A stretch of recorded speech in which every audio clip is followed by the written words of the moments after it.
Hello everyone, welcome back into this channel, and in this video I would like to show you the way how to remove view only or how to edit a view only documents of Google Sheets application on your iPhone. So here I already have the documents and I got this documents from my friend, but then this documents is in a view only mode. Let's check it. Just click in the random cells and you can see that on this bottom here there is no edit tools or there is no editing section, so that we cannot edit any of cells in these documents. So if you want to edit these documents, there will be two ways.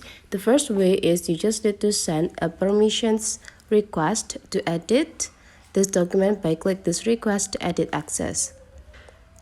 And then the application will be sent into the owner of these documents to send you a permission. But then if you really need this documents real quick, you can just do this instead.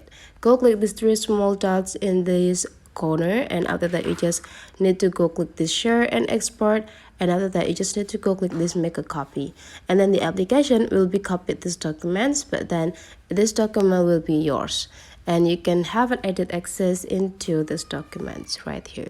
So that is the way how to remove a view only or how to edit a view only documents on Google Sheets on your mobile phone. Hopefully this tutorial today is useful for you. Don't forget to leave some comment, like and subscribe to this channel, and I'll see you for the next video.